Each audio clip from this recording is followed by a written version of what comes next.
Assalamualaikum warahmatullahi wabarakatuh.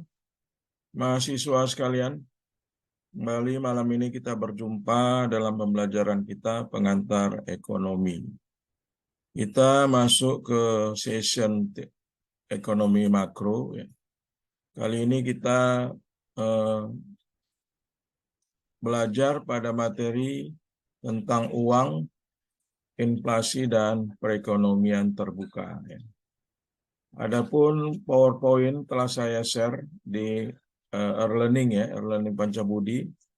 Silakan Anda untuk mendownloadnya dan membahasnya serta mempelajarinya.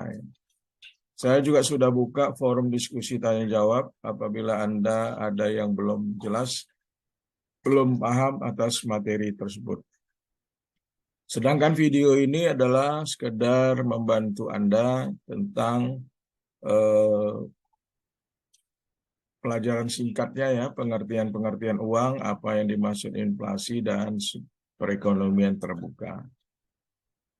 PowerPoint itu cukup banyak, slide-nya ada 60, pelajarilah dengan perlahan-lahan ya. Untuk itu silakan perhatikan slide berikut ini yang saya share ya.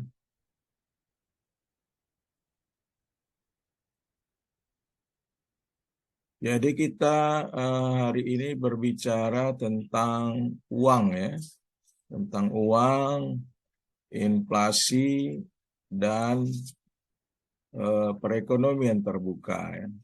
Ini merupakan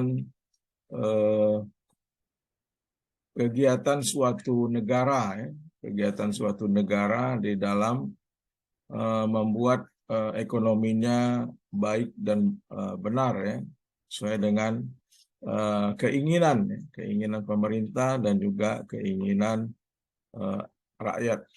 Keinginan kalau di kita keinginan rakyat Indonesia ya. Apa uang itu? Uang adalah persediaan aset.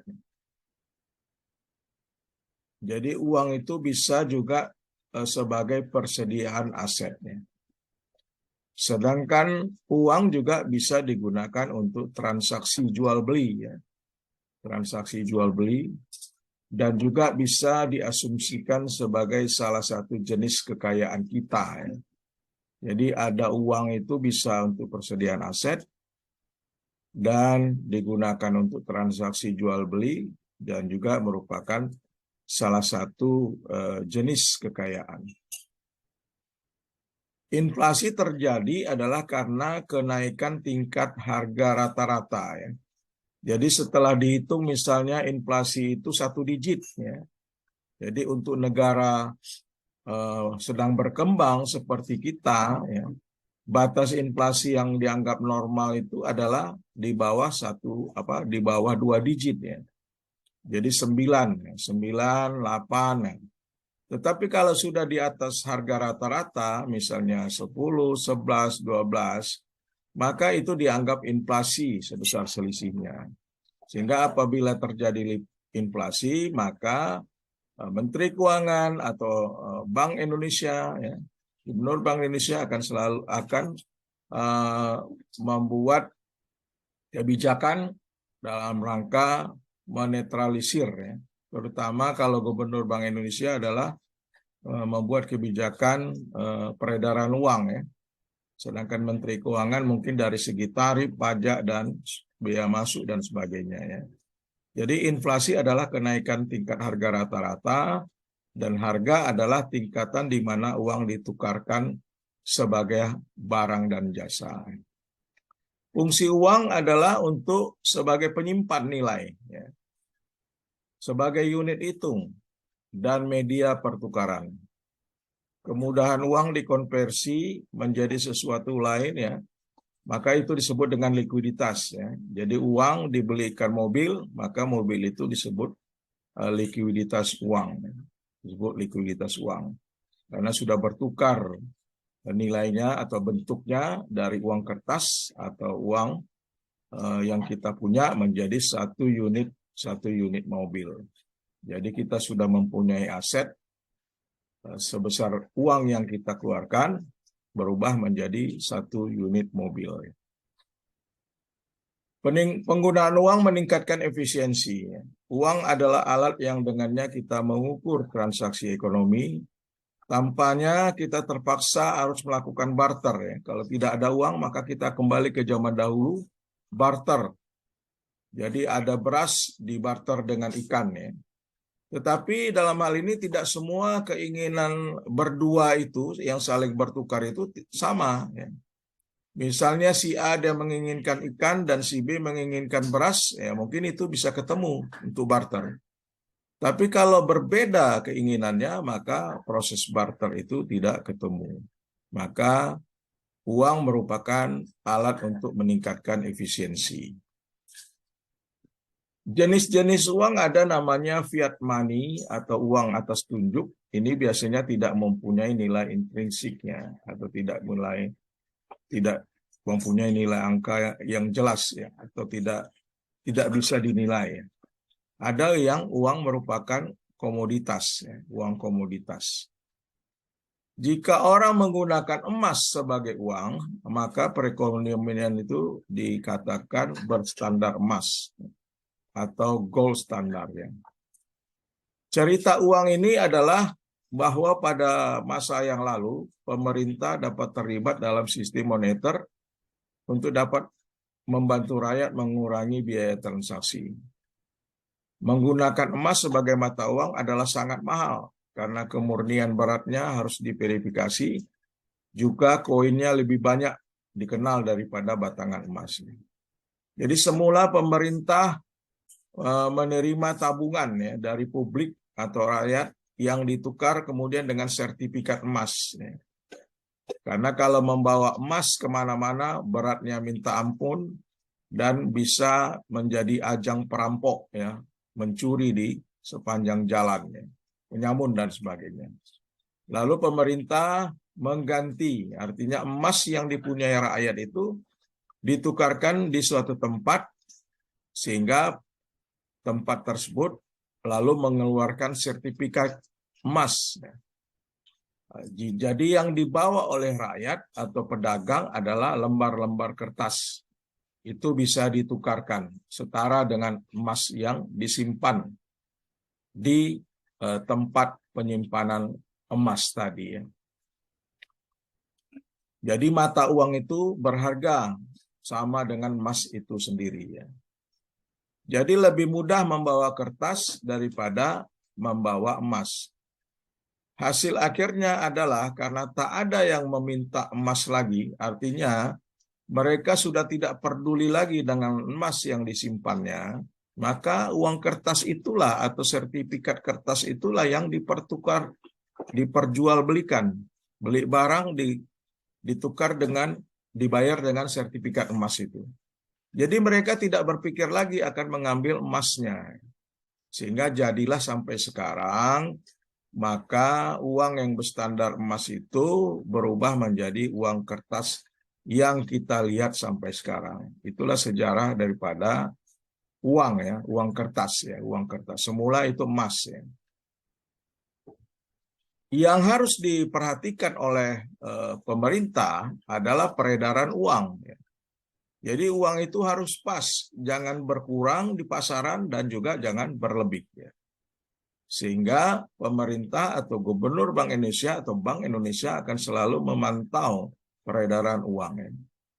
Jadi apabila terjadi sesuatu, apakah uang itu berlebih atau uang itu berkurang, maka Bank Indonesia akan melakukan yang disebut operasi pasar terbuka. Ya. Jadi kalau uang beredar itu meningkat, ya, jumlah uang beredar itu meningkat, maka Bank Indonesia akan membeli obligasi pemerintah dan membayarnya dengan uang baru. Ini cara untuk menurunkan tingkat jumlah uang yang beredar meningkat. Sedangkan apabila jumlah uang beredar itu menurun, maka pemerintah akan menerima uang yang di masyarakat. Jadi menerima atau bisa ditukarkan ke bank sentral, lalu bank sentral akan menghancurkan uang yang diterima dari masyarakat itu. Ini adalah yang lazim dilakukan oleh negara-negara, terutama yang menganut sistem perekonomian terbuka. Jadi yang harus dikontrol oleh Bank Indonesia adalah jumlah uang yang beredar. Jadi Bank Sentral itu ada tiga cara dia mengatasi jumlah uang beredar. Pertama, dia akan melakukan operasi pasar terbuka, bisa membeli atau menjual obligasi pemerintah. Kemudian bisa juga dengan mengubah persyaratan cadangan di Bank Indonesia. Jadi bank-bank BUMN, bank swasta, itu mereka membuat cadangan di Bank Indonesia. Jadi persyaratan cadangan itu bisa ditingkatkan. Apakah 10 triliun, 20 triliun, dan sebagainya. Kemudian yang ketiga bisa mengubah tingkat diskonto atau tingkat suku bunga.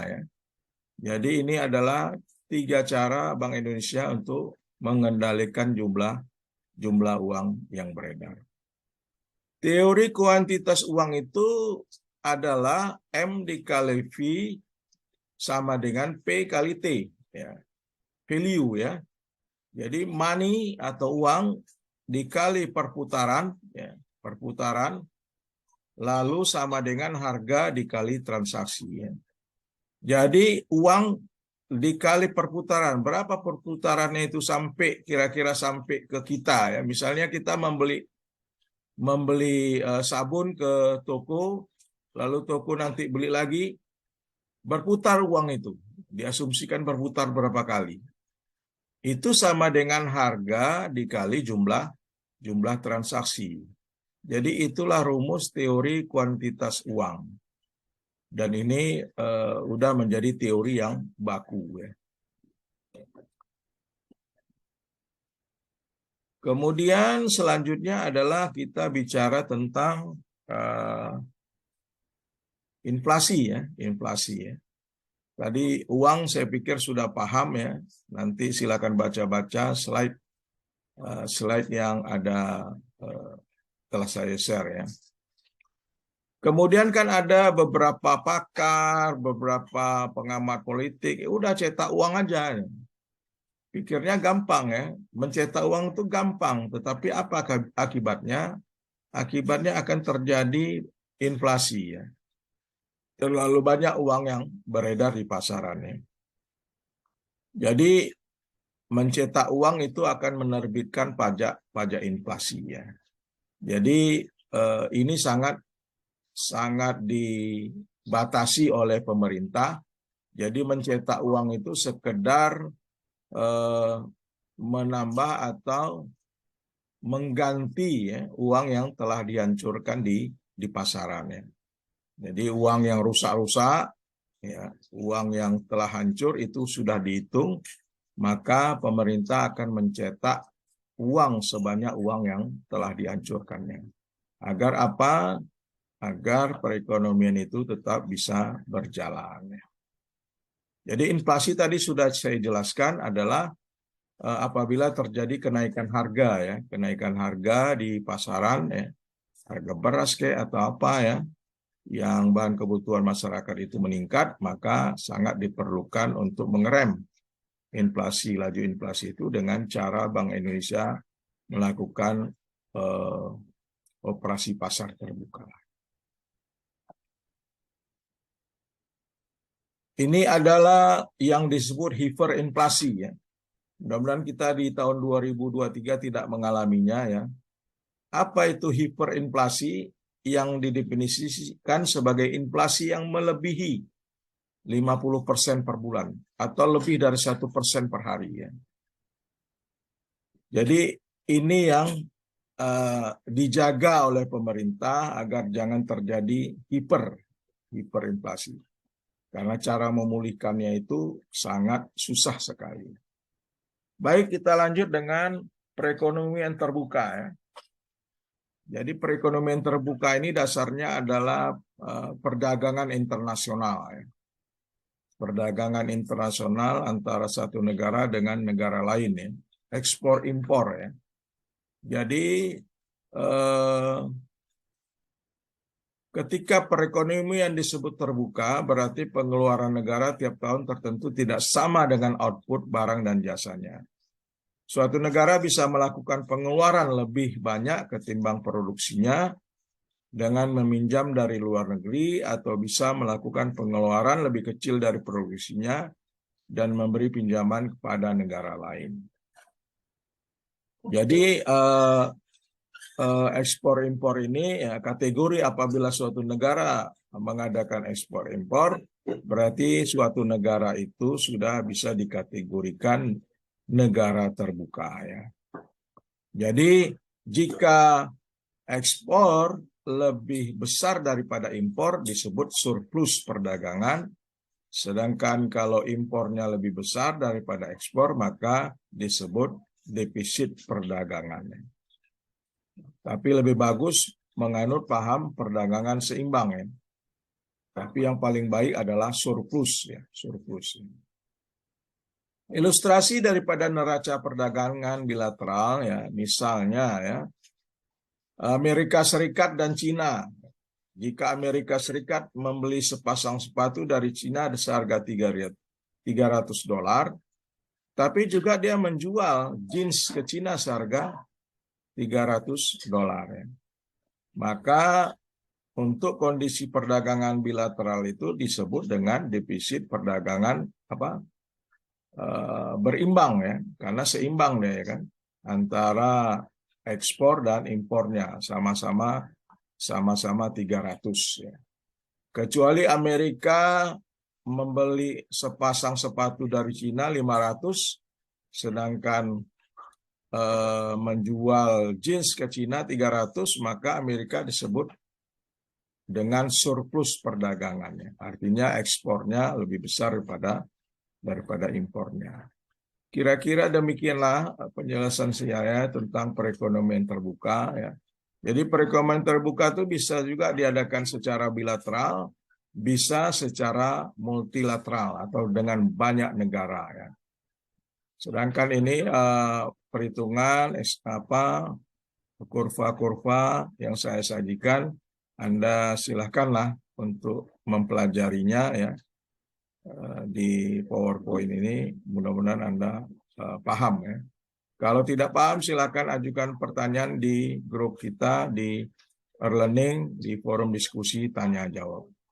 Mudah-mudahan saya bisa menjawabnya. Baik, demikianlah materi 10 saya pada hari ini, materi 11 ya maksudnya. Semoga Anda bisa belajar dengan baik pada malam ini. Saya sudahi dengan ucapan Assalamualaikum warahmatullahi wabarakatuh. Salam sehat selalu. Semoga Anda sukses.